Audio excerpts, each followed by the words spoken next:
Hey everybody, what is up? Today we're talking about New Year's resolutions and why they suck. This year's different, obviously, just like every other year we've ever made a New Year's resolution. This year's different. I'm gonna have a plan. I'm gonna stick to that plan. I'm gonna get that gym membership. I'm gonna get that Peloton. I'm gonna work out. I'm gonna lose the weight that I've been gaining. The list goes on. I'm gonna eat healthier. I'm gonna save money. Did a little research, found out 43% of people make a New Year's resolution. So not everybody's doing it. Not even half the people are doing it. But if you're part of the people that are, maybe this is going to be a valuable piece of content for you. 59% of those people want to exercise more. Another large portion want to eat healthier. People want to save money, and people want to lose weight. Those are the top reasons or resolutions that most people do. I'm not going to talk about the money. If you know me, I don't have an expertise of that at all, but I can help you with exercise more, eat healthier, and lose some weight. If you're a millennial, good luck. You are actually the most successful person. You're 12% of you guys actually stick to your resolutions.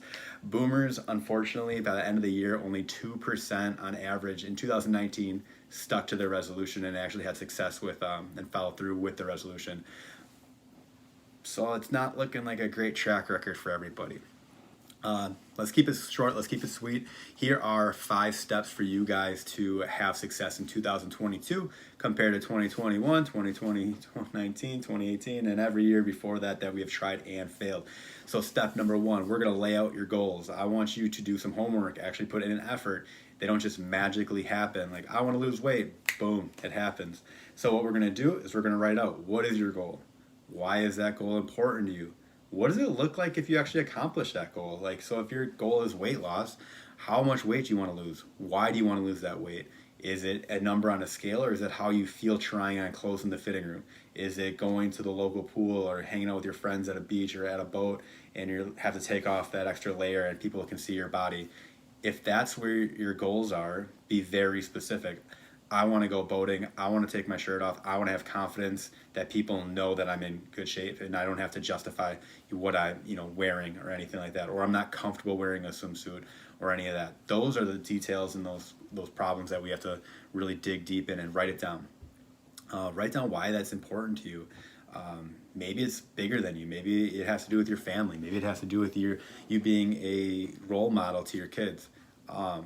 But write down all the reasons. Put some effort into it. Don't just spend a minute on notes and be like, I want to lose 10 pounds because I'll feel better and look better. Get very detailed. Step number 2, let's make a plan. Again, details matter. If I want to work out more, if I worked out once or a couple times in 2021 and I want to work out more, cool. I work out 4 times. I've just worked out more. Did I accomplish any goals? Yeah, I met my goal exactly. I worked out more this year than I did last year. You did in the first week. But be very specific with these too. So details of that plan matter. I'm going to work out 3 days a week in a gym. I'm going to do strength training. Those 3 days, I'm going to walk every other day of the week after my dinner. I'm going to do it at this time, at this location, and then this is what I'm going to do. Not just, I'm going to exercise more. Be very specific. On top of that, for your plan, build your team. Who has similar interests as you? Who has similar goals as you? Are they going to, if their schedule fits your schedule, could you guys be accountability for each other? Who else is going to benefit from these goals? Who else wants you to accomplish these goals? Does your significant other want you to be happier, more confident? I bet they do. Otherwise, that's another conversation for another time. But chances are they're going to want to be on your team. They're going to want you to have success because when you have success, you feel better. You're going to be in a better mood. You're going to have more energy. You can do your role better. Chances are they want you to accomplish that goal. Another interesting thing was who doesn't want you to accomplish your goal? Which one of your friends is always dragging you down? Which one of your friends is constantly saying, oh, it's okay. You haven't met your goal before. You're not going to meet it this year. Everything's the same. Maybe they don't want you to meet your goal because it's going to hold them to a higher standard. Maybe they're your friend where as long as I'm better than that person, I'm okay with myself. And they don't have to look in the mirror. I would say get rid of those people. If they're bringing you down, energy-wise or not helping you, just don't communicate with them.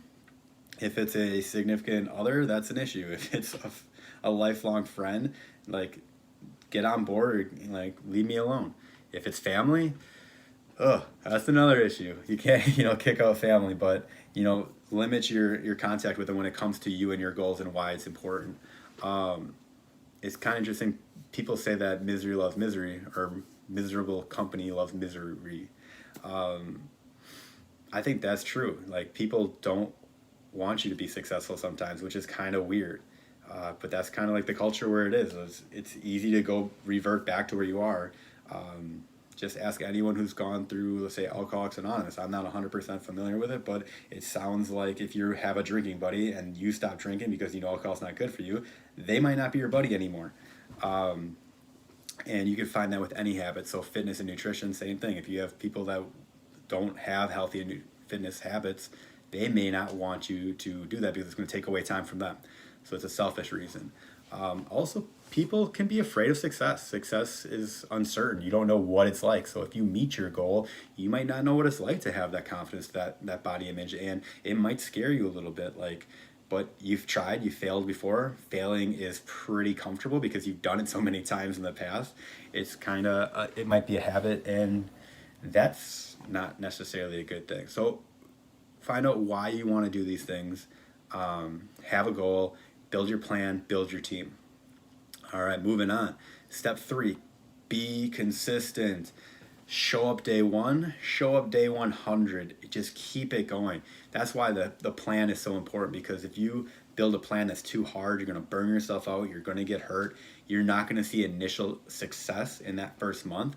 And you associate all that hard workout and all these, restrictive diets where you're not happy, and you're like, well, if I'm not happy anyway, I might as well be happy eating the crap that made me more unhappy in the past, but it's better than being miserable all the time and still not having success. So show up for yourself, be consistent. I always told people, like, hey, it's okay when it's New Year's, like it's January 1st, like everybody's gonna be there. It's gonna be packed in the gym. Well, come the second week, it's a little less packed. You come the third week, it's a little less packed. February's back to normal. It's all those people that were consistently showing up anyway. Maybe you added 1 or 2 people on a big scheme of things, but it really, people fall off really quickly, and you might have been that person, and it's okay. Maybe your expectations were a little bit different than what they should have been.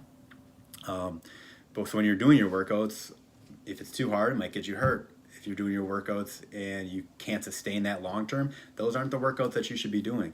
I thought my reputation as a trainer when I was younger was just to kick the shit out of everybody. I thought everybody just wanted to get their value, get their money's worth, be leaving sweating, feeling exhausted. Well, that's not a great way to sustain clients. If you don't sustain clients, you don't sustain success for yourself, but also you don't have clients that have success. So I found, train to stimulate, not to annihilate. It's kind of a slippery slope. If you train too little, you're not going to have success. If you train too hard, you're not going to have success either. It's hitting that sweet spot in the middle where you can consistently show up for yourself, is what I found. And one thing that I always, try to reiterate is when you're doing strength training, your goal is to get stronger. When you're doing cardio, your goal is to have a higher functioning heart and lung for the cardiovascular benefits. The goal of walking is to reduce stress and increase movement. It's the goal is to, get outside and feel better and move more often. If you do all those for calories, it is a losing battle. I'll have that conversation again, but it's not where you want to be. Calories in, calories out aren't as easy as it sounds. Your body is changing what you report, and what the calorie density of food can change. It's very, very hard to be very precise with that. So do all those things for the benefits of them. Don't do them to burn calories. All right, step 4, remain consistent now. So you've been consistent for a while. Now you got to just stick with it. It is challenging to be in a better place. You should be increasing your energy levels. You should have better biofeedback. You should sleep more efficiently. Your energy and mood should be elevated a little bit. You shouldn't have cravings as often if you're feeding yourself and sticking to this plan. Those are the things that you're looking for your body to be in a better place. Whether your goal is fat loss or anything like that, is hard to do, to go into a caloric deficit. So pretty much make your body feel better, be consistent, show up for yourself, and you'll have a little bit more success. Also, success is hard, it's challenging. If you did twice a week workouts, people are like, I need to work out 4, 5, 6 days a week. Well, if you just did 2 workouts every week, Maybe that's a little bit more sustainable. If you do that for a year, that's 104 workouts. Ask yourself, how many times did you work out in 2020, 2021? If it was less than 104, just doing twice a week is going to get you high and further apart, or further than you were previously. Awesome. So let's moving on. If you, or step 5, the last one, have success. Reverse engineer where you want to be. So if you want to lose 50 pounds in the next year, well, in 6 months I got to lose 25. In 3 months I got to lose 12 and a half. In the first month that means I got to lose 6 or 7 pounds. Do it and have steps. Have rewards for those steps. When I lose my first 6 pounds, I'm gonna go buy a new set of pants from Lululemon. I'm gonna go out to eat, or I'm gonna have this day. If 6 months, if I lose 20 pounds, that's looking into like June. I'm gonna book a trip for June. I'm gonna go to the beach. I'm gonna go buy this swimsuit. Have rewards. People are motivated by something to look forward to. So if you have something to look forward to and that's associated with the goal, that sounds like a winning combination. So the last step is have success. To recap those steps, we got step 1, you are going to lay out your goals, details. Step 2, make the plan. Again, the details matter. 3, show up consistently. And 4, remain consistent. Without those first steps, you'll never even get to step 5, which is actually having success. So if you guys didn't know, my mission is to have everybody who I'm in contact with be successful. I hate all the information out there. Information isn't the problem, it's people's interpretation of the information. Because if something worked for you and had an initial success but it wasn't sustainable, then it didn't work for you. I want everybody to have more confidence, feel better, have great relationships, live a more sustainable life. I want that for everybody, and if that's in a leaner physique, awesome. If it's looking in the mirror and being that role model for your kids, that's what motivates me. So my mission is to help everyone who I'm in contact with. If you're watching this, you're in contact with me, feel free to reach out, email, text, call, reach out to me on Instagram, Facebook Messenger. I want to just have conversations right now. My conversations are free. Feel free to reach out. I will give you guys as much information as I possibly can. If you don't know what that looks like, or you are completely in the loss, cool. I'm here to coach as well. So if you want to hire a coach, or me as a coach, if you want to hire someone else that might be more relatable, I'll help you find a coach. There's more of an issue now than ever with obesity and overweight and health in general, and there's more coaches now than ever. So sorry for the past 10 years if I failed you, but give somebody a chance, because there is a need for coaching. There's a need for you guys to have more successful, happy lives. So if you have any questions, feel free to reach out. The goal is to change behaviors, feel better, look better, have motivation, and then be happy. So if you guys have any questions, reach out. Have a great day. I'll see y'all later. Bye.